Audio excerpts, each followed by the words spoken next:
Kalau Ini berulang kali apa namanya kalau udah berulang kayak kali itu? lagu itu Mister Ji. Berulang kali aku mencoba. Aduh. Berulang kali. Ini penting, Mister Ji buat yang nonton. Penting sekali, bukan kita mau ngajarin yang salah nih. Iya, iya, iya, Kami iya. sering sering Betul tuh mendampingi. Bang, betul betul betul. Kalau kita yakin betul bahwa klien itu benar dan ada kesalahan di pihak penyidik ataupun jaksa, saya keras kepala Mister Ji lawan. Betul, kepala Iya. batu gitu. Melawan demi kebenaran. Tapi karena akal hanya untuk menyenangkan hati orang, hanya untuk mempertontonkan, mempertunjukkan, wow Iya. keren. Aduh, jangan coba-coba. Jangan coba-coba. Kan begitu Mister Ji. Ferguson, jangan coba-coba. Ah, Itu ini ya, tuh. Ana menarik nih, menarik nih Bang Maksi. Ini aku tadi terkait dengan kasasi itu ya Bang Maksi ya. Ternyata ya kita ketahui ya teman-teman semua yang ada di bawah juga, kasasi itu terbatas pada alasan hukum. Apa saja kalau ada pelanggaran hukum, kalau ada salah menerapkan hukum, kalau lalai, kalau melampaui wewenang. Kalau ini bisa bisa diajukan, ya. Di kasasi itu bukan mengulangi pemeriksaan fakta, bukan mengulangi materi pokok perkaranya, bukan. Tetapi hanya terbatas pada penerapan hukum, ya, melanggar hukum, salah menerapkan hukum, lalai, dan melampaui wewenang. Mungkin bisa dijelaskan satu persatu, Bang Maksi. Misalnya yang melanggar hukum satu dulu. Misalnya ada rekayasa kasus misalnya.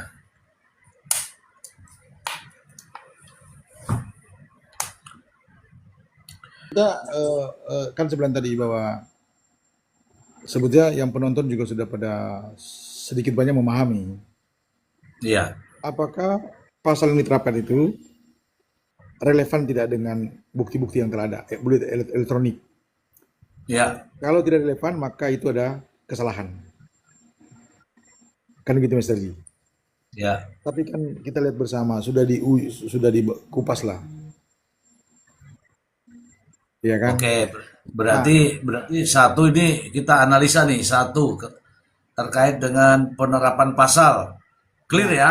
clear ya, clear kan. Yang kedua tadi Hah? Mister Ji, yang kedua terkait kewenangan kan, melampaui kewenangan. Locus delicti, Yang ya, ya kan? ya, Wilayah hukum PN Selatan. ya, Kan udah jelas Mister Ji, TKP-nya lah biar gampang. ya. TKP-nya di Selatan. apa itu? Katakanlah di One Mall apa itu? Ya, Ya kan? Di Jakarta Jakarta Selatan. Selatan. Clear itu Ya. langsung. Berarti pengadilannya pengadilan Jakarta Selatan. Clear ya? Nggak ada masalah ya? Clear. Tidak melampaui kewenangan. Ah, Dia punya oke. kewenangan. Mm-mm. Kemudian lalai. Nah, kita lihat nih lalai dalam persidangan. Apakah apakah terdakwa tidak diberikan kesempatan untuk menghadirkan saksi-saksi, ahli dan bukti, Bang Maksi? Eh, Sama-sama diberikan kesempatan yang sama, berimbang, Mister Hmm, Lee. berimbang Kan, ya. iya, kan begitu. Yang dibilang kan Ya. equality before the law itu terjadi kok. Kan itu namanya terbuka, Iya. disorot media. Bahkan Mm-mm. bahkan majelis hakim cenderung sabar. Iya kan, yang gemes yang nonton malah. Iya kan, termasuk Mister G dan teman-teman. Tapi kita harus Iya, hargai iya, itu iya. majelis hakim itu. Luar biasa sabar. Iya. Dan awalnya kita prediksi Pak Estri, banyak yang prediksi wah jangan-jangan yang sabar-sabar begini tiba-tiba vonis meledak. Iya. Ternyata 4 tahun Mister G. Berarti disayang. Berarti majelis Iya, hakim iya. Iya. punya hati nurani Mister G. Gitu. Iya. Jadi Masih tiga-tiganya itu Mister ini G ya. Tiga-tiganya itu batasannya tiga-tiganya itu sebetulnya udah tipis lah. Tapi kami berharap begini Mr. Ji, tetap ada harapan. Selalu orang berharap. Secara perkomunisian, ya semoga tetap kita berharap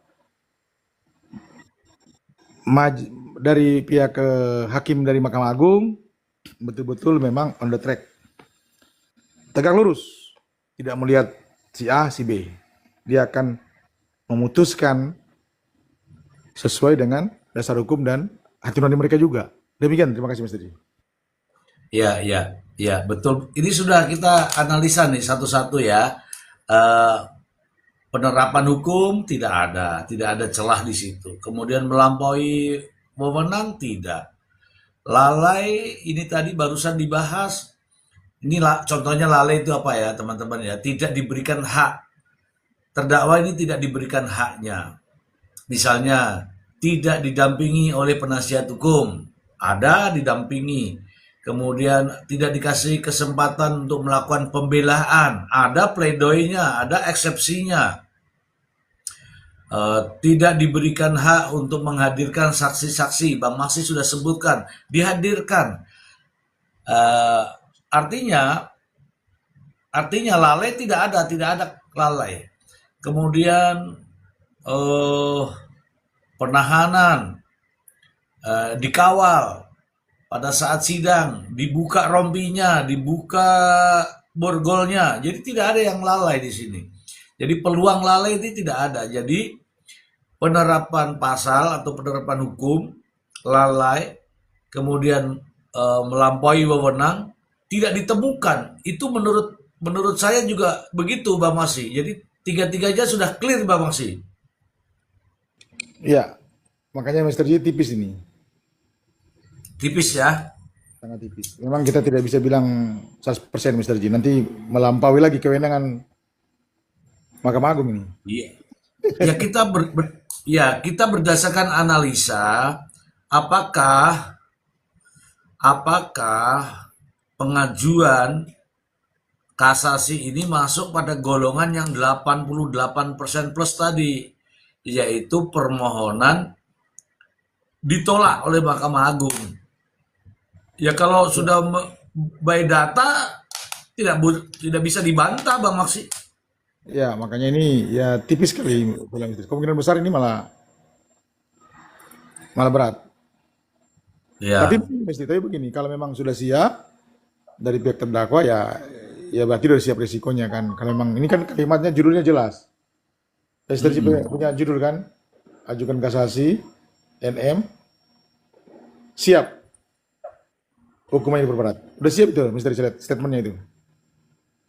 ya, ya ini saya ambil beritanya teman-teman. Jadi saya bukan asal apa ya, asal membuat live itu ya. Karena ini ada, teman-teman bisa cari kok di berbagai berita ini, bahkan dari Metro TV nih. Ajukan kasasi Nikita Mirzani siap hukumannya diperberat, ini dari Metro TV ya.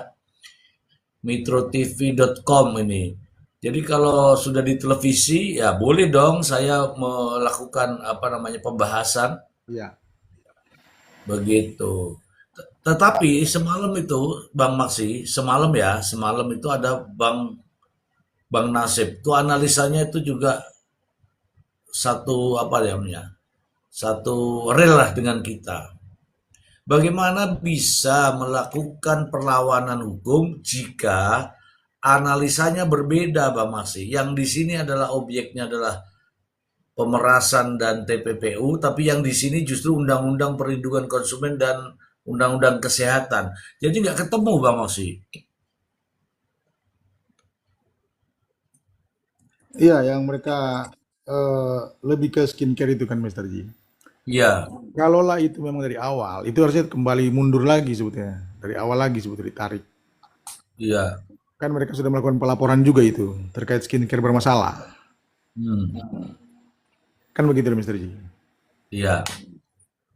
Nah, masalahnya itu skincare bermasalah itu diproses apa enggak? Tindak lanjutnya seperti apa? Jangan sampai hanya sekedar laporan saja untuk nakut-nakuti, tapi prosesnya tidak cukup bukti di sana, Bang Maksi. Kalau kita bicara soal skincare Mr. Ji, Kan bicara kan soalnya masuk juga di pasal 29 kan, 369 Iya. ya kan. Kalau kita bicara di KUHP 369 itu kan menyangkut ini juga apabila memang ada barang yang kan kita sering kasih contoh itu misteri sama-sama kita kasih contoh. Ada Mm, barang yang saya jual kemudian barang itu ternyata mengandung sesuatu hal yang berbahaya. Kemudian Mr. G mm, tahu saya jual barang itu lalu saya kasih Mr. G uang, saya uang tutup mulut. mm. Maka sama-sama juga kena Mr. G. Iya. Sama-sama kena pidana tetap. Mm. Karena apa? Mr. G nakut-nakut saya, ngancam saya. Sehingga saya uang tutup mulut bahasa gampang lah. Iya kan? Iya. Jadi Mr. G. jadi uang apa Tidak. sebenarnya Ki? Bang Mas itu uang apa? Uang apa? Itu uang tutup mulut itu uang apa? Kalau Bukannya uang endorse itu. ya kalau memang itu bermasalah, uang tutup mulut Mr. G, bukan endorse malah. Oh, tutup mulut ya.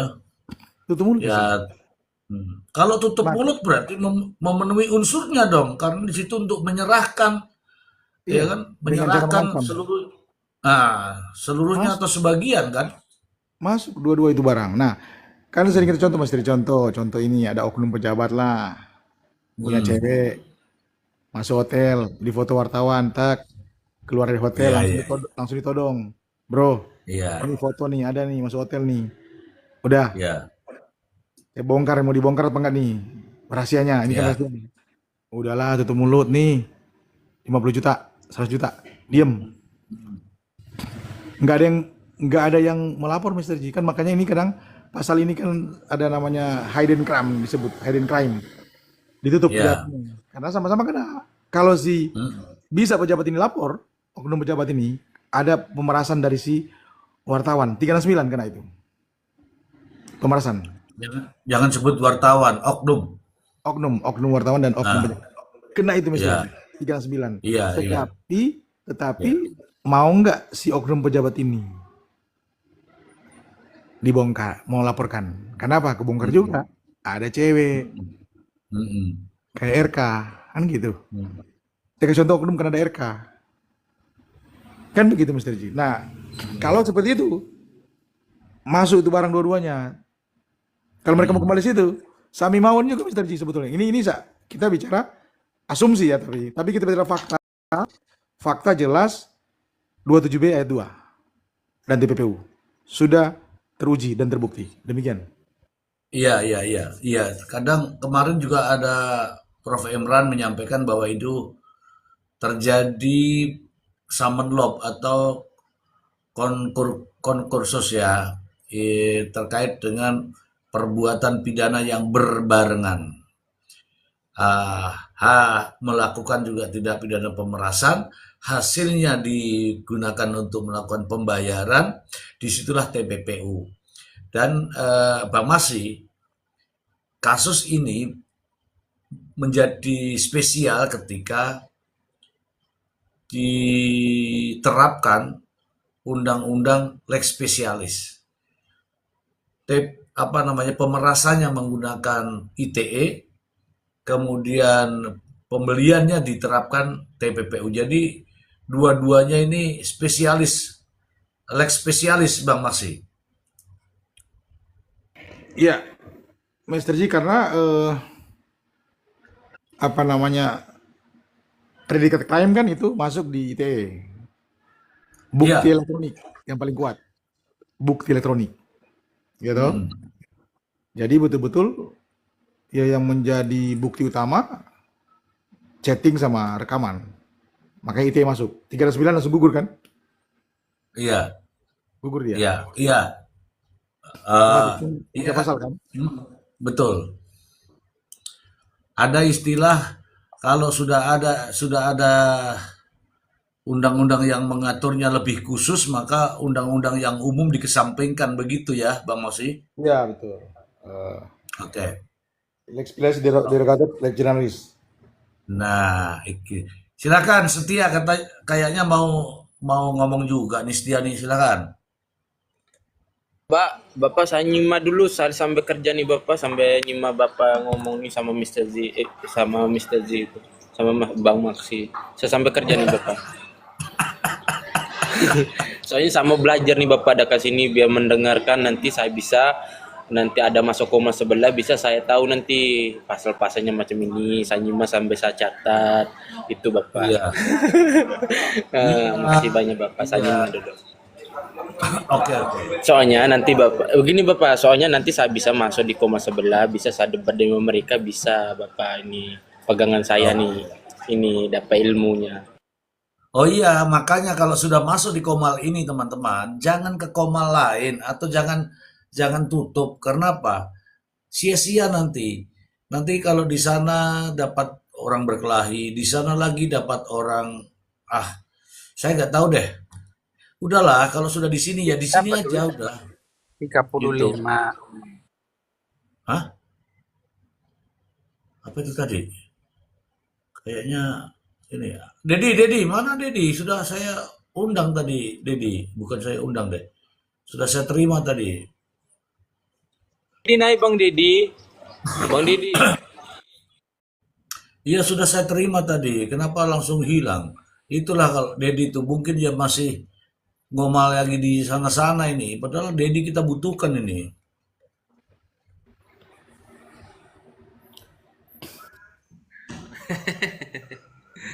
Halo Mister Z. Udah, jangan pindah-pindah. Kalau pindah-pindah nanti ketemunya koma yang aneh. Di sini aja. Sekarang Mister Z, sekarang di sana itu kan sebenarnya cenderung nggak bahas kasus. Cenderung nggak, memang nggak bahas kasus lagi memang nggak bahas, lebih ke independen sudah masing-masing. Dan sebagian eh, perang antar kubu, buat kelompok, buat organisasi, buat perkumpulan mereka. Sibuk itu sekarang. Hanya Koma Mister Z Iya, aja iya. yang bahas kasus sampai hari ini. Oh, Bahkan Mister Z, ada dari sebagian dari mereka minta dukungan kita loh. Ada dukungan Rapi, kita gak usah sebut nama ya.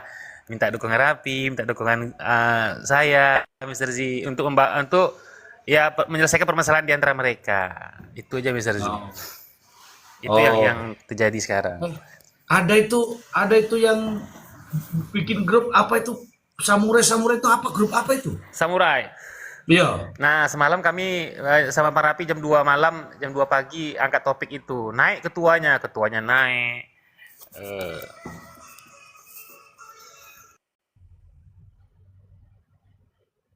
Ini Mister masalah. Z. Ap- Anggota-anggotanya naik ramai. Ramai kami didatangin semalam. Iya apa itu? Grup apa? Mm-mm.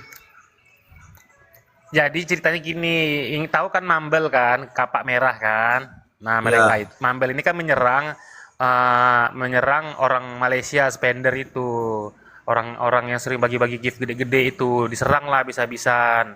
Lalu dibuatlah dia ini buatlah perkumpulan untuk istilahnya tandingan lah gitu loh. Nah, tapi masalahnya kalau menurut saya, tapi udah terbukti sih semalam. Jadi saya nggak perlu bilang menurut saya lagi. Ternyata yang ikut-ikut di sana itu yang bersekutu, yang bergabung di perkumpulan samurai itu nyari koin. Karena karena kan memang spendernya banyak koin, suka bagi-bagi koin. Jadi tidak tulus juga itu perkumpulan. Saya ngomong gini sengaja Mister Zibir panas. Jadi nggak pendukung di sana tuh nggak tulus juga tuh yang tergabung di samurai itu betul-betul membela secara kekeluargaan. Tapi lebih ke koin karena memang di sana banyak dibagi-bagi koin. Nah jadi Itu begitu Mister. Jadi kami ledekin semalam. Kami oh. ledekin lah. Oh ternyata koin anjir. Nah, ya gitu-gitu aja kami kerja-kerjain Hmm. aja Mister Z biasa. Hmm. Masalahnya komal-komal seperti itu kan memecah belah dan tidak mengedukasi gitu kan. Intinya kesimpulannya mau bikin tandingan melawan kapak merah, tapi masalahnya teman-teman yang bergabung di samurai, masalahnya mereka lebih ke kowi dan dikejar. Kalau mereka marah dengan statement saya ini biarin aja. Orang memang faktanya begitu kok. Dia udah ngomong Oh. sendiri. Bala bilang aja Dedi sama Rapi iri, bilang aja kalian mau iri kali kami nggak dapat koin. Kalau mau gabunglah sini. Oh ternyata koin yang kalian cari ya. Oh ya udahlah kalau gitu. Nah itu Mister Z. Oh. Oh. Ya untuk seru-seru untuk seperti itulah. Oh, tapi mereka-mereka itu Jadi kan mereka-mereka itu kan pendukung dari apa? Nikita Mirjani waktu itu. Nah, sekarang mereka sudah tidak bahas Nikita Mirzani lagi dengan Oh, narasi ya mungkin banyak banyak sudah malas karena capek bertengkar, ada yang merasa sudah selesai kasusnya dan menyerahkan sepenuhnya kepada pihak-pihak yang berwenang. Ah, seperti itu. Jadi hampir memang 99% sudah tidak bahas Nikita Mirzani lagi dan sudah bebas merdeka. Jadi sekarang case-nya oh, lain lagi, betul-betul urusan netizen sesama netizen gitu, tidak bawa NM lagi, tidak ada bawa-bawa lagi, gitu. oh, Pak. Udah Oh, selesai lah. begitu. Saya kaget. Mereka cuma Ini kok mendoakan aja. ada ada Willy advokat itu ada di situ. Kemudian ada yang punya lambang itu pakai lambang samurai. Saya pikir ada apa ini? Wah, baru tahu aku Bang Deddy.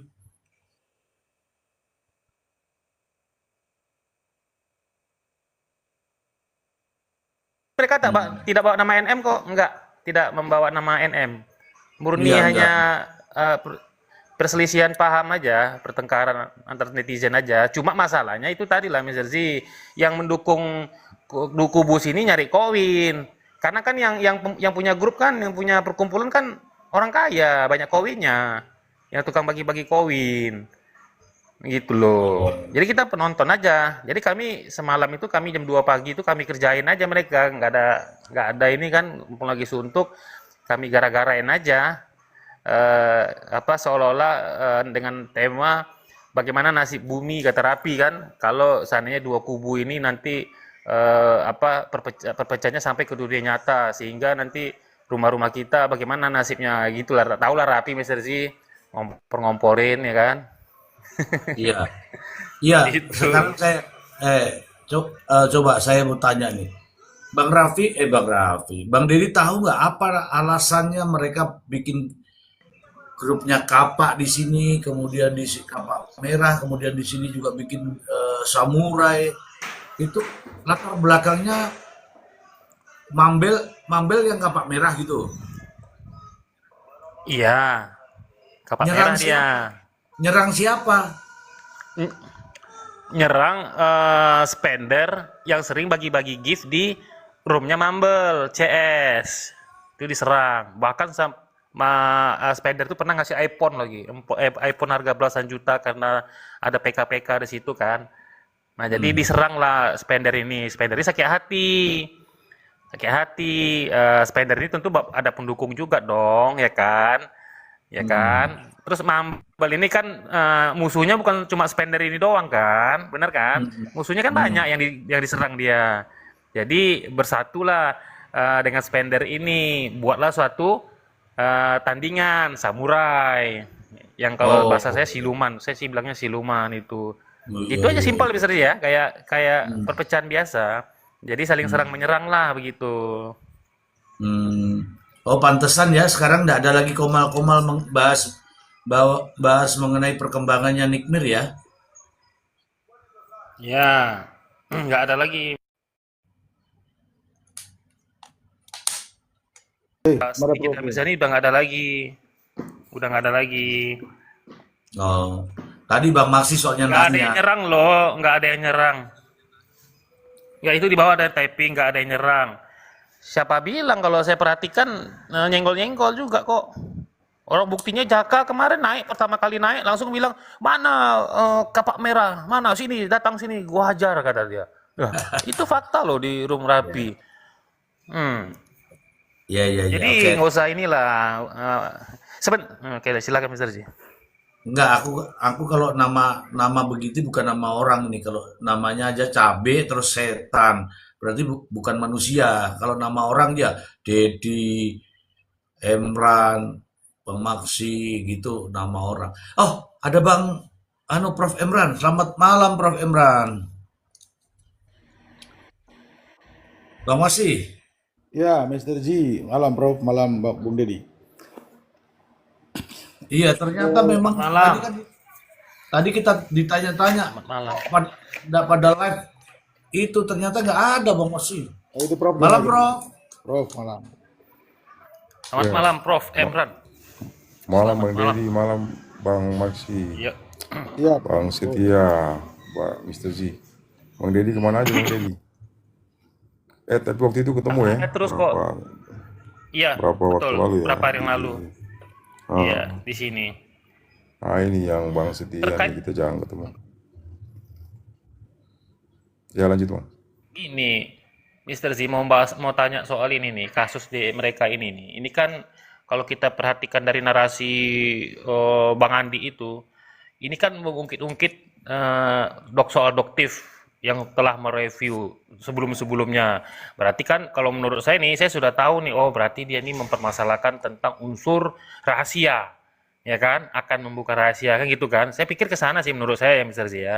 Jadi seharusnya nanti di kasasi itu dia akan menyinggung itu mungkin menurut saya. Nah, tapi kan masalahnya kan kalau emang itu yang disinggung, kan dia kan harus ada fakta-fakta yang dia eh, munculkan, tidak hanya bisa sebatas narasi kan? Atau misalnya dia mau alihkan ke skincare yang berbahaya gitu loh, misalnya, ya kan? Tapi kan itu juga nggak menurut saya sih. Ini kan bukan kasus skincare yang berbahaya. Memang betul ada dia buat laporan pakai nama orang lain. Yang siapa tuh perempuan itu yang punya barang itu glowing booster cell. Tapi itu kan bukan soal skincare berbahaya. Itu kan soal yang menurut dia itu adalah ditempelin stiker. Jadi istilahnya membajak produk orang lain, ya kan? Nah, itu kan udah dilaporkan memang, tapi dia sebagai konsumen merasa tertipu. Itu aja sih narasinya kan. Tapi kan beda kasus itu, nggak ada sangkut pautnya kalau mau dia pakai alasan itu mau dibawa dia ke kasasi, itu yang mau dipermasalahkannya. Ya sekali lagi kan nggak ada korelasinya kan, Mr. Z. Kalau masalah itu atau masalah yang pertama, masalah dokter telah mereview, ya kan?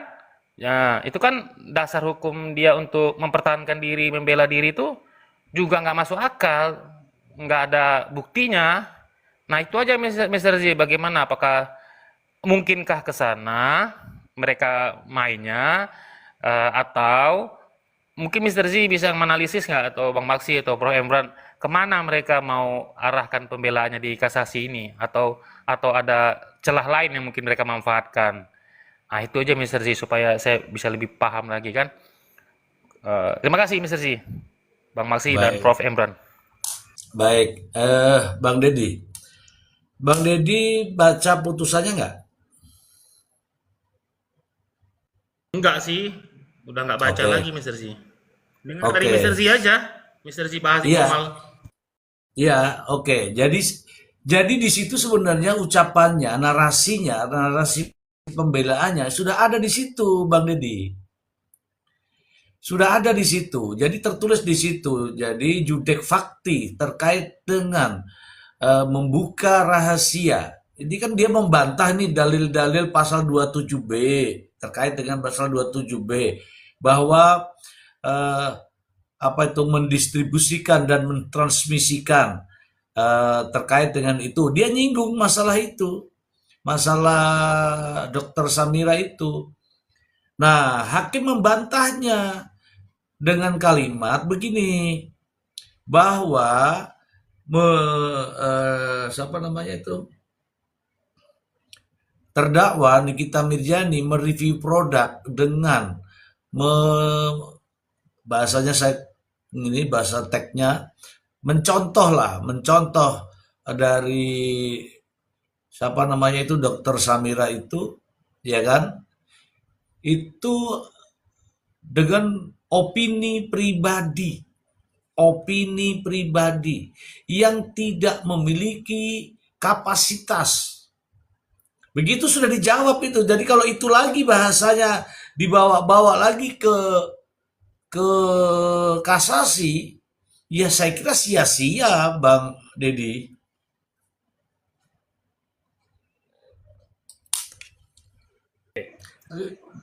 Iya.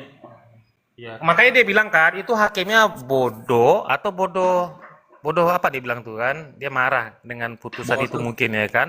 bodoh, pura-pura Ataupun bodoh atau bodoh bodoh beneran itu yang benarnya begitu.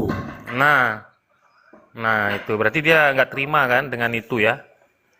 Oke lah Mister Z, terakhir kalau menurut saya cuma mau sampaikan aja karena saya pernah mendengar lawyer-lawyer ini berbicara saya selalu ingat kata-katanya bahwa sampai hari ini Nikita Mirzani merasa yakin dirinya tidak bersalah. Itu dia. Lalu makanya kami melakukan pembelaan.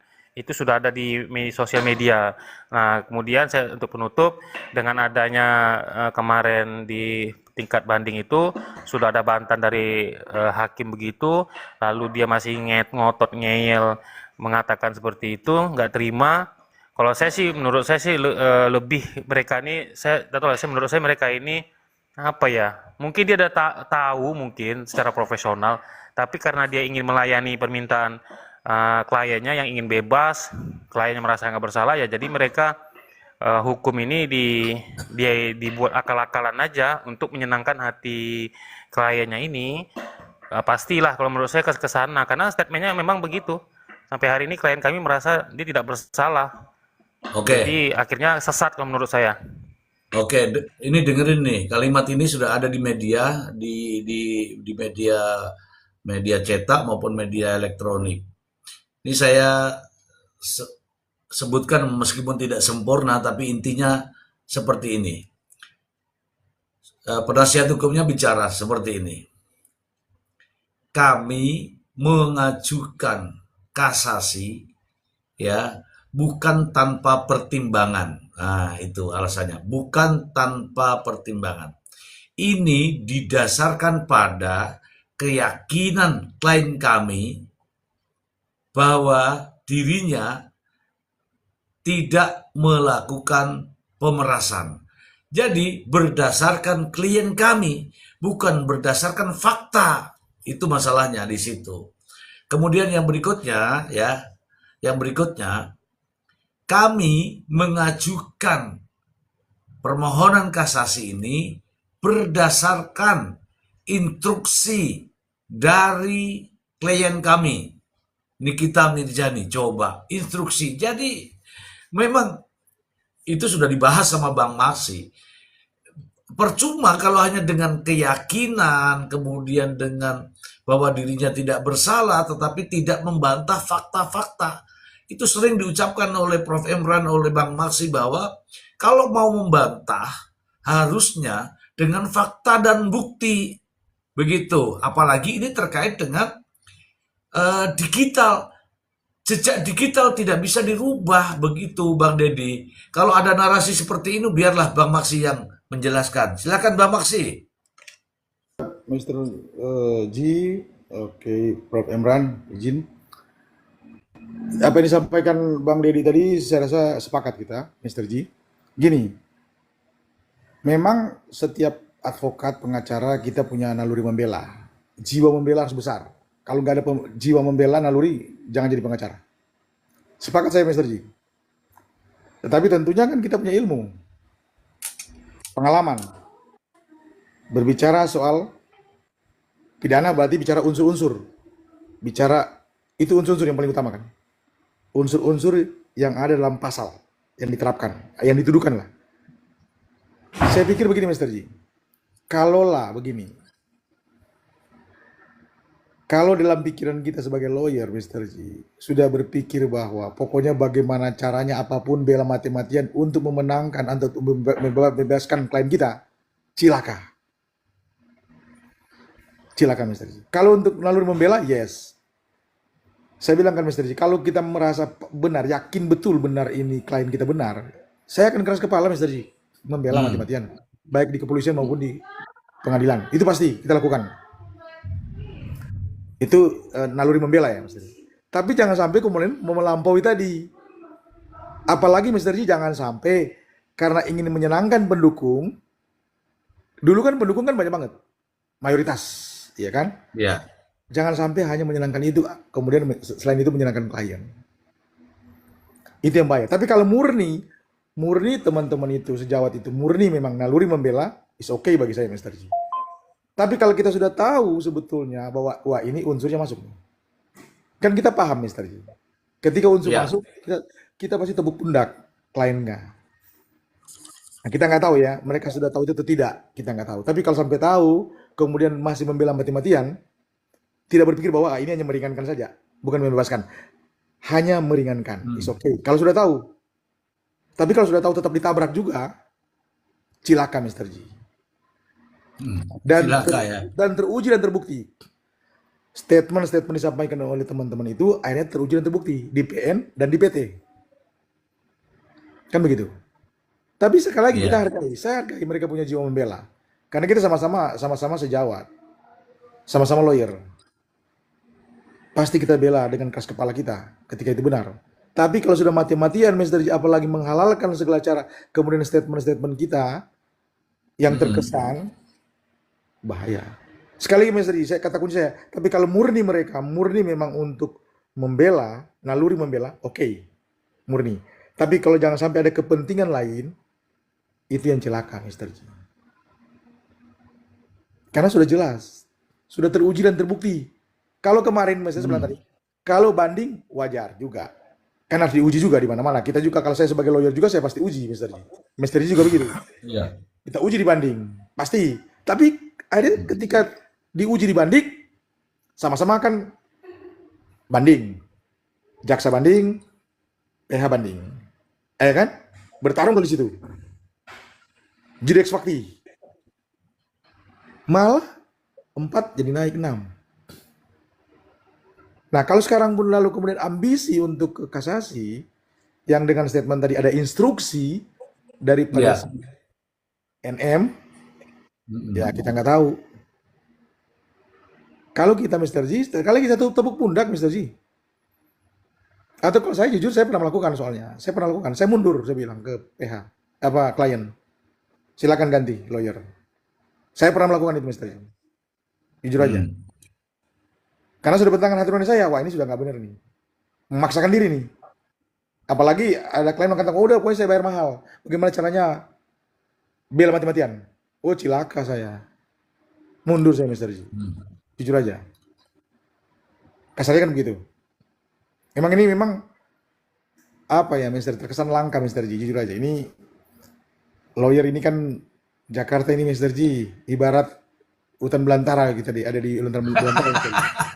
Jujur. Mr. J Jawa Tengah datang ke sini, datang ke Jakarta putus. Iya. Putus. Mental baja, Prof. Emran tahu. Mental baja di sini. Asli Iya, Mr. iya. J. Iya. Waduh, di sini tantangan dan godaan Mr. J. Iya. Apalagi Iya. pengen naik daun kan. Contoh Iya. seperti kemarin, saya sebetulnya rugi. Saya rugi berpaling hati ke Mr. J. Kenapa rugi? Fans saya banyak, teman di Komal sebelah. Fans saya banyak tadinya. Akhirnya apa? Iya. Berkurang ketika sini ke Mr. J. Tapi itu prinsip Mr. J. Iya. Bahkan saya sempat berseberangan dengan teman-teman. Apakah itu Yamin? Apakah itu Sil? Teman lama itu. Hmm. Mereka nyerang saya, ya sudah, secara personal. Makanya saya malas lagi di komentar mereka juga. Saya udah malas misteri. Karena apa? Iya. Karena mereka sudah debat menggunakan ad hominem. Nah, menyerang Bang Emran tahu pribadi itu. ya. Ad hominem sudah debat seperti itu udah nggak bagus. Makanya saya Iya. langsung menjauh, jujur aja. Tapi saya hello tetap, silaturahmi tetap. Karena itu kawan-kawan juga. Demikian Mr. J, terima kasih.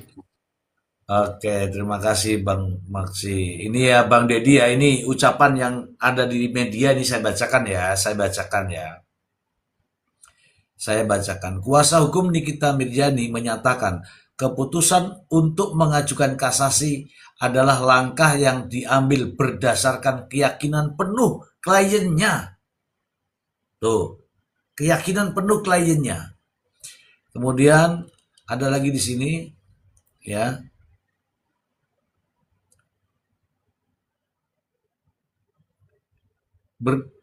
Ini murni instruksi dari terdakwa, dari kliennya. Kita ini, tunggu dulu, kita ini bukan dukun, bukan paranormal yang bisa meraba masa depan. Itu ketika ditanya, bagaimana peluang nih ya, bagaimana peluang terhadap kasasi Nikita Mirzani. Kemudian jawabannya seperti ini, kita ini bukan dukun, bukan paranormal yang bisa meraba masa depan. Kalau saya tahu, kalau saya kasasi, kita tahu kasasi nanti akan tambah, kita nggak kasasi. Tapi apa yang kita punya adalah keyakinan. Ya kan? Ini berangkat dari instruksi kliennya. Begitu Bang Dedi. Jadi intinya bukan berdasarkan analisa hukum, bukan berdasarkan fakta dan data, tetapi berdasarkan keyakinan kliennya. Sementara kliennya ini adalah seorang terdakwa. Begitu Bang Deddy, kalau belum jelas biar nanti Prof. Imran yang menjelaskan.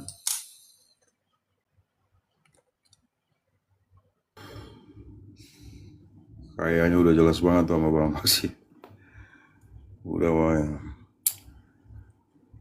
Itulah Iya, artinya Prof. apa namanya itu kayak apa ya, kayak aksi putus asa lah ya. Soalnya kita udah bingung ini kita mau kemana lagi.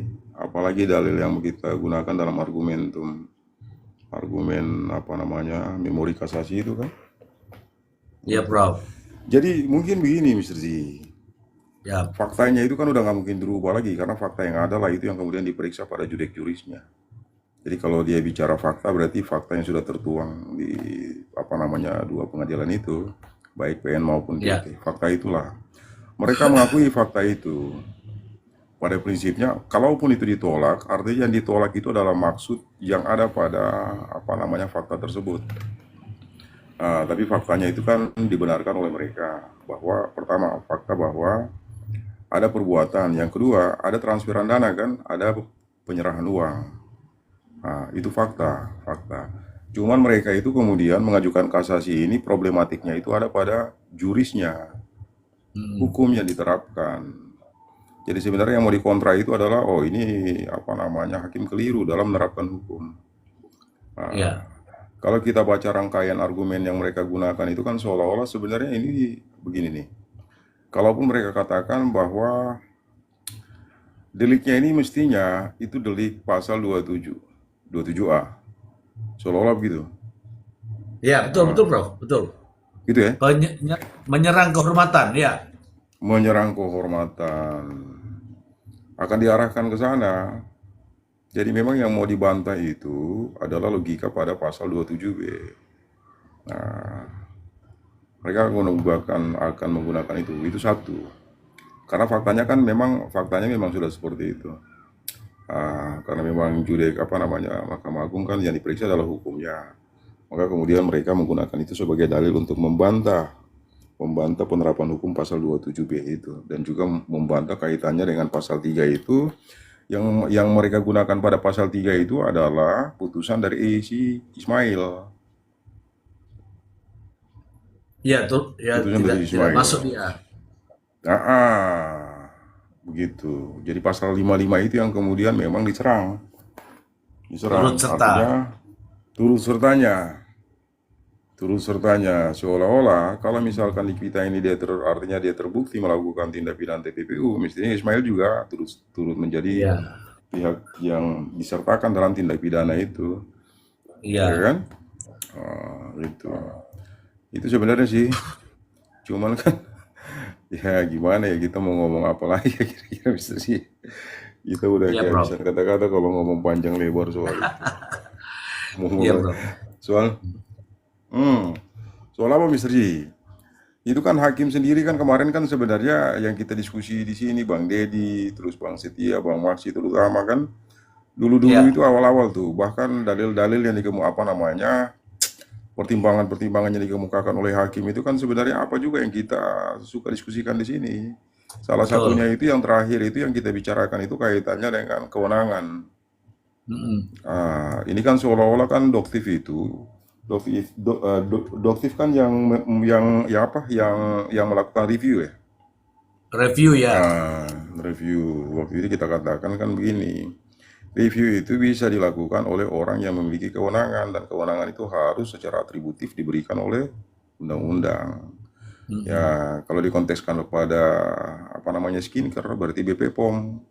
BPOM. Pejabat yang memang diberikan kewenangan oleh undang-undang terhadap BPOM, lalu dari BPOM itu melimpahkan kewenangan kepada pejabat yang kemudian dia melakukan review. Tapi kalau kita masyarakat biasa ini kan kita nggak punya kewenangan, jadi legal standing kita itu nggak ada. Ya, Konsekuensinya ketika kita melakukan review sangat mungkin terjadi perbuatan melawan hukum. Karena kita nggak punya kompetensi kan. Iya. Kita nggak punya kompetensi. Ini sama halnya dengan apa namanya kewenangan penyidik.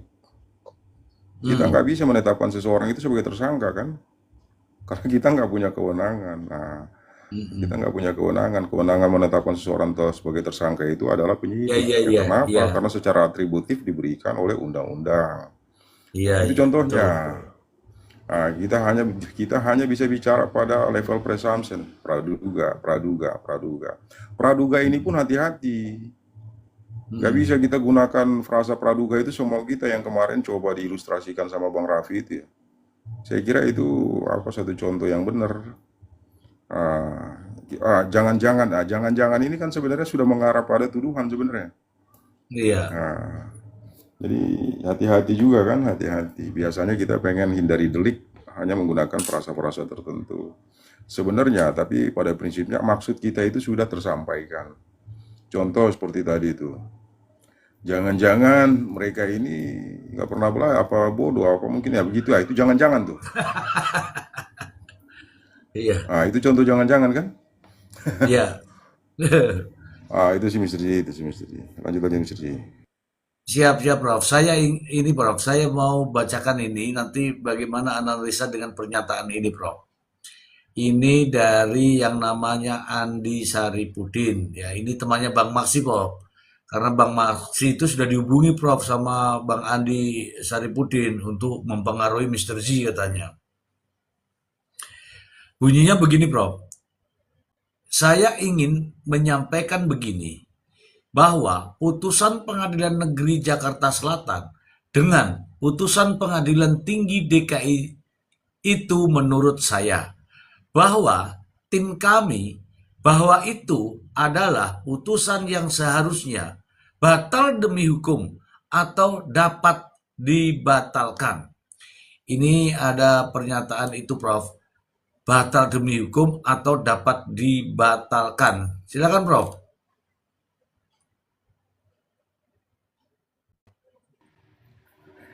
Ah, ya, ya, Ini ya. Prof, Oke. saya koreksi dikit. Jangan sampai ada yang nonton. Nah, bukan mempengaruhi Mr. G, justru beliau terbuka, Bang Andi, kita diskusi, terbuka dan gentleman lah. Dalam hal kita punya diskusi ini terkait kasasi, ya saya bilang sepanjang kita tidak menyerang pribadi. Dan saya respect lah, karena Bang Andi terbuka dalam komunikasi kita. Saya bilang kan saya bilang Mr. Ji, kita walaupun makan ikan yang sama, laut yang sama, Laut Sulawesi, tapi kita punya pendapat hukum berbeda, nggak masalah. Sepanjang kita tidak secara personal tidak Menyerang. menyerang, kan gitu. Dan beliau terbuka, oke, gentleman Mr. Ji. Saya bilang, ya saya bilang ini kita kan sama-sama makan ikan, iya toh? Iya, ikan bakar toh. Iya kan? Iya, iya, iya. Angin mamiri kan begitu.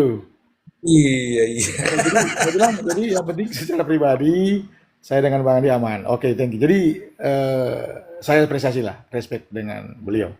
Jadi beliau tidak membatasi. Oke, Oke, oke, Prof. kemudian bisa Itu dilanjut. baik, baik, Bang Maksi. Itu Prof baru satu terkait bahwa pernyataan bahwa itu adalah putusan yang seharusnya batal demi hukum atau dapat dibatalkan. Silakan, Prof. Masih ada pernyataan berikut yang perlu dibahas nih, Prof. Iya, iya. Sebenarnya itu sama sih, sama yang kemarin berapa kali kita bahas sebenarnya sih. Jadi Iya. begitulah. Jadi apa ya? Aduh, kadang-kadang ya begitulah, Mister Ji. Saya juga sebenarnya mungkin ada perbedaan pandangan dan sebagainya, itu biasa lah ya, biasa. Cuman saya orang yang selalu gini. Ini saya tekankan ke saya nih, ke saya secara pribadi ya. Saya lebih suka kalau kita diskusi itu kaitannya dengan normatif yuridis. Sebenarnya saya lebih suka itu. Karena kita langsung ke poinnya. Bagaimana kita gunakan apa namanya legal reasoningnya kan. Jadi pendekatan hukum itu lebih relevan lah. Kalau yang bias-bias ini sebenarnya saya kurang tertarik. Kurang tertarik. Jadi pada akhirnya di situ banyak ruang kosongnya di situ. ruang kosongnya.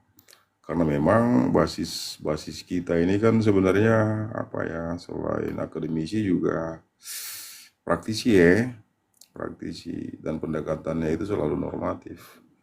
Iya. Itulah yang kita kita lakukan. Makanya dalam apapun yang saya pengen sampaikan itu saya selalu saya dasarkan pada norma-norma hukum.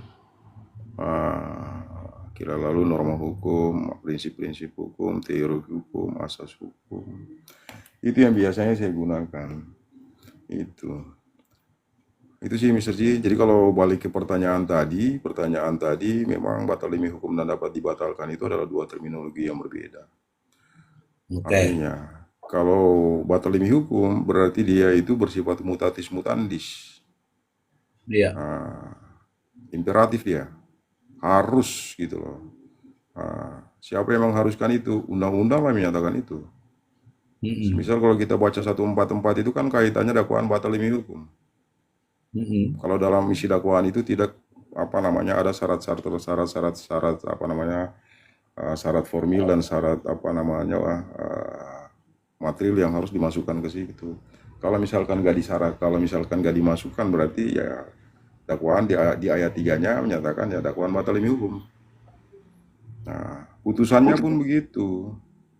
Putusan itu bisa batal demi hukum kalau misalkan salah satunya itu di pasal 187 197 KUHP itu, kalau dalam kepala putusan itu tidak menyatakan tidak terdapat frasa demi keadilan berdasarkan ketuhanan yang Maha Esa. Begitu tuh. Iya bagus. Itu Iya kata begini. Iya Iya. Iya, demi keadilan berdasarkan ketuhanan yang Maha Esa. Itu ada A, B, C, dan sampai H kalau nggak salah ya. Maka kemudian itu berarti itu dakwaan batal demi hukum. Salah satunya itu juga termasuk pertimbangan hakim. Hal-hal yang memberatkan dan yang meringankan itu haruslah itu juga dimasukkan. Harus ada terdapat dalam rasio desidendi putusan itu sendiri atau pertimbangan putusan itu. Kalau salah satunya nggak dimasukkan, berarti ya putusan itu batal demi hukum. Batal demi hukum ini memang tetap harusnya diajukan, tetapi artinya ketika diajukan poinnya sudah langsung ada begitu Mr. Ji. Iya, ada kesalahan yang ditemukan. Ada kesalahan yang ditemukan. Jadi kita udah nggak bicara kaitannya dengan penerapan hukumnya lagi. Mm-mm. Itu satu. Tapi kalau yang dapat dibatalkan itu dia bersifat fakultatif. Itu kita diskusi kaitannya dengan perdata nanti ya 1320 itu. Syarat sahnya Iya. perjanjiannya Mr. J. Kalau syarat sahnya perjanjian itu kan ada syarat objektif, syarat subjektif. Yang syarat subjektif dulu, barulah kemudian objektif. Yang subjektif itu pertama, satu ada kesepakatan, yang kedua adalah kecakapan. Itu dia bersifat subjektif. Kalau yang subjektif itu berarti dapat dibatalkan, Mr. Z. Iya. Tapi kalau yang syarat ketiga dan syarat keempat itu bersifat objektif, maka harus dibatalkan. Contohnya kita bikin perjanjian kaitannya dengan jual beli narkoba, Ya, kan nggak boleh, iya kan? nggak boleh. Undang-undang melarang ya. Jadi Melarang. perjanjian itu memang batal demi hukum. Artinya perjanjian itu dianggap tidak pernah ada. Sementara kalau syarat yang pertama tadi yang saya bilang subjektif, itu saya contohkan mungkin ada anak yang usianya masih 17 tahun lalu kemudian dia melakukan perjanjian. Artinya kan belum bisa tuh Mr. Z. Belum. Karena kan dia belum ber-KTP ya. Katakanlah ya, dia belum, atau mungkin 16 tahun lah ya, dia belum beli KTP karena dalam undang-undang perdata itu kan 17 tahun udah KTP. Artinya bisa dibatalkan dan bisa juga tidak. Kalau misalkan memang itu kemudian tidak dibatalkan perjanjian itu, maka perjanjian itu tetap dianggap mengikat bagi mereka yang membuatnya karena artinya tidak bermasalah. Jadi sebenarnya itu dua terminologi yang berbeda. Satu batal demi hukum, yang kedua dapat dibatalkan. Menjadi soal ketika kita gunakan dua terminologi itu dalam satu konteks. Nah itu problem. Yang dalam ilmu hukum itu namanya kontradiksi interminis. Iya. Jadi yang nggak nyambung nantinya kan. Nggak Cuman nyambung. ini kan kita pendapat apa dan sebagainya. Jadi itu sih Mister Ji, kalau saya sih apa ya, mungkin kaitannya dengan pasal 55 penyertaan itu. Sedikit saya mau sampaikan begini. Ya Ini ini ya. lanjutannya di sini, Prof. Ini ada juga narasinya di sini, Prof. Oh iya. Ya, kalau ini makanya saya tungguin kalau itu sudah selesai. Ini ada bunyi berikutnya. Tim kuasa hukum Nikita Mirzani menyoroti logika yang digunakan Hakim Pengadilan Tinggi DKI dalam menginterpretasikan uang tutup mulut sebagai upaya TPPU.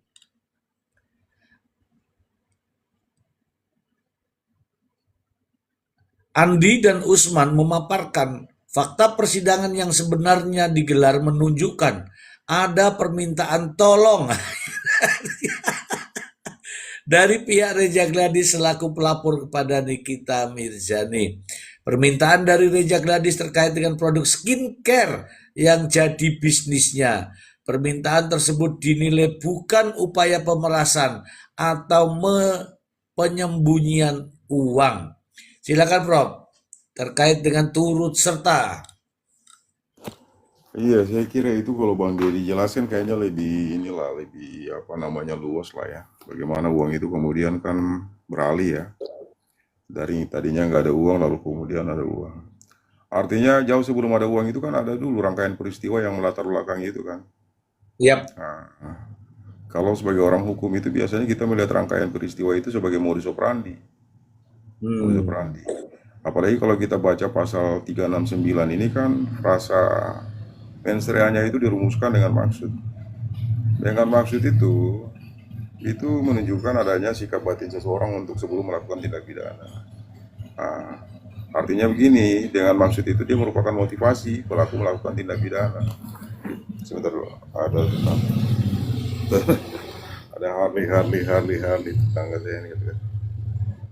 Yap. Ah, di situ kan dengan maksud menguntungkan diri sendiri dan atau orang lain secara melawan hukum kan. Jadi maksudnya itu sebenarnya sudah dirancang sebelumnya sebagai satu bentuk peristiwa yang memang ya menunjukkan adanya modus operandi. Jadi ketika terjadi penyerahan uang itu hanya bagian satu bagian dari apa namanya dari modus yang sudah dirancang sebenarnya. Dirancang dan memang hakim mempertimbangkan itu kan ada peristiwa hukumnya kan. Ada peristiwa Yap. hukum.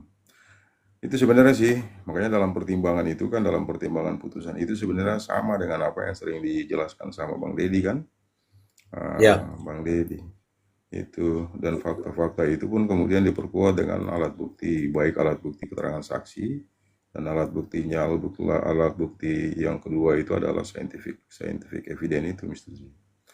Alat bukti chatting, ya kan? Ada Yap. komunikasi by digital di antara mereka itu yang kemudian menunjukkan bahwa oh iya dengan maksud menguntungkan diri sendiri dan atau orang lain secara melawan hukum ini memang terpenuhi. Itu sih. Dan yang paling penting itu kan memang rangkaian itu bisa kelihatan nyatanya itu dengan keterlibatannya si siapa namanya itu, Dokter O. Dr. O. Dokter O. Dokter Ya. O. Dokter O ini kan sebenarnya punya peran sentral ya. Punya sentral. Sementara kalau si Iya. Ismail ini kan dia sebagai eksekutor lah. Dia sebagai eksekutor. Sementara kalau kita bilang kaitannya dengan intelektual dadernya, berarti kan NM, ya kan? Nah, si Imail dan si O ini kan hanya merupakan instrumen nih, ya Iya. kan? Instrumen untuk mengeksekusi kepentingannya si motivasinya si NM. Yap. Artinya eksekutornya itu ada pada dua orang ini, tapi motifnya itu ada pada si NM. Kira-kira begitu, Mr. C. Ya, Prof. Ya, Prof. Ya kalau sepemahaman tuh gimana ya, Prof? Tapi kalau yang tidak sepemahaman pasti menilainya juga lain, Prof. Salah satu contoh ini, Prof. Kalimat ini.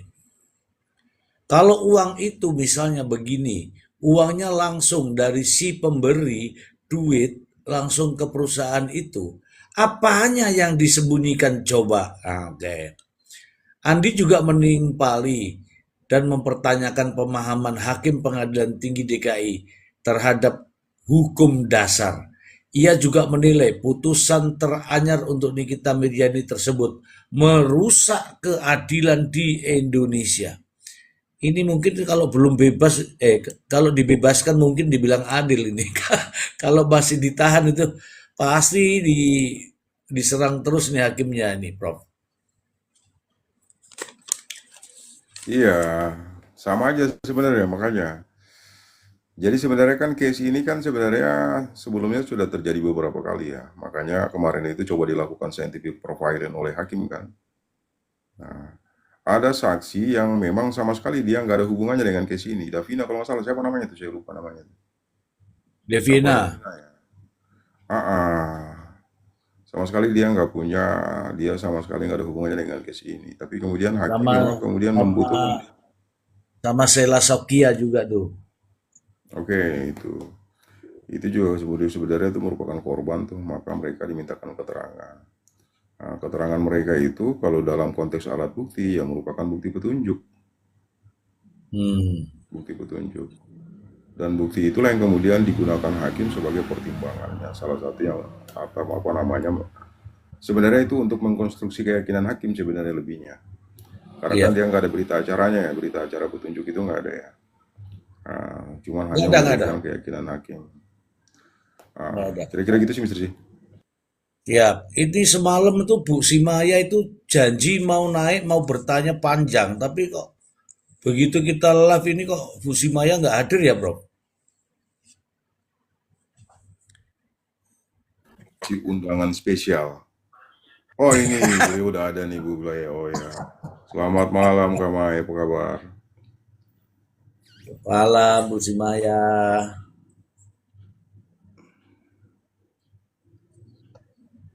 Bang Masih, Mister Ji gini, silakan. Apa yang sudah saya bacakan tadi ditanggapi Bang Masih. gini saya mau masuk ke sini Mister Ji. Memang kan gini kita bicara soal praktek Mister Ji ya. Ya, Mungkin kalau Bang Dedi nanti kuliah biar dapat legalitas, tinggal kan biasanya kalau bicara pidana beda dengan perdata ya. Kalau perdata kan terlalu banyak berkas, apalagi bicara tanah. Kita banyak riwayatnya. satu koper itu kita punya bukti surat. Ini kan nggak perlu satu koper, Mister Ji. Memang ada perbedaan yang sangat menyolok, Mister Ji. Kasus ini kalau beda deh kalau kasus 338, pasal 338 misalnya, 340 lah. Kan bukti yang dihadirkan pasti lebih gampang. Hmm, Ada alat, misalkan pisau, ada orang mati ada orang mati, dihadirkan. ada saksi fakta. Hmm, Memang itu cenderung kita sebagai advokat unsur-unsurnya jelas. hmm. Paling kita hanya berpikir bagaimana cara untuk meringankan klien kita. Ya. Hmm. Oke. Sangat-sangat berbeda dengan ini. 369. Jadi 338 dengan 369 memang perbedaan yang sangat signifikan, Mr. Ji. Ada celah. Ya. Tetapi kan kita biasanya sebagai advokat pasti yang kita bedah dulu kan unsur-unsurnya dan alat bukti. Relevan tidak? Ada hubungan tidak? Iya. Sebetulnya dari awal sebetulnya bisa dipahami itu. Apalagi ada bukti elektronik. Iya. Ya kan? Dan kemudian, sebelum diuji di pengadilan, agenda pembuktian, masih berasumsi bahwa jangan-jangan ini bukti elektronik ini bisa direkayasa. Katakanlah gitu kan. It's okay. Sebelum diuji. Tapi ketika teruji di digital forensik, maka menjadi scientific evidence itu kan. Bukti yang sangat ilmiah. Itu yang dibantahkan mereka. Kemudian diujilah di persidangan. Terungkap semua misteri. Artinya, scientific evidence, bukti elektronik, sudah menjadi bukti yang sangat relevan dan ada hubungan dengan unsur-unsur yang terkait dalam pasal 27B ayat 2. Itu clear, Mr. Ji. Ini sudah umum kok kita sebagai lawyer ketika ada kasus pidana. Apa sih yang kita telusuri? Apa yang kita gelar perkara secara internal loh, Mr. Ji. Iya. Di kantor kita. Walaupun polisi juga punya gelar perkara sendiri kan. tapi kita di internal pasti kita udah gelar juga. Iya, Unsur-unsur terutama, unsur-unsur yang kita mainkan, kan begitu Mr. Ji dan betul. Prof. Emre. Kita udah mainkan itu juga, masuk nggak nih barang? Iya, Bukti-buktinya relevan nggak tidak? Kemudian ada hubungan nggak tidak dengan pasal-pasal, unsur-unsur yang ada dalam pasal itu? Saya bilang tadi memang karena ada celah itu sehingga memang naluri, biasanya naluri advokat masih belum yakin memang. Oke. Tetapi ketika teruji di muka persidangan, selesai itu barang. Kan gitu. Ini pelajaran juga buat teman-teman yang nonton ya. Selalu kita begitu. Jadi sederhana aja, kita nggak panjang-panjang kronologis. Kita ambil di situ selalu intisarinya, unsur-unsur Mr. Ji. Kalau unsur-unsur kita merasa, wah ini masuk nih, kita tepuk pundak klien pasti. Tapi saya katakan tadi, asal jangan sampai ada kepentingan lain, ingin menyenangkan pendukung. Karena waktu itu kan secara psikologi Mr. Ji, euforia loh. Orang bisa terbawa loh Mr. Ji. Saya pun kalau ada di situ, di teman-teman PH, mungkin saya terbawa juga. Pendukung Mr. Ji. 90% Mr. Ji mendukung loh. Se-Indonesia Raya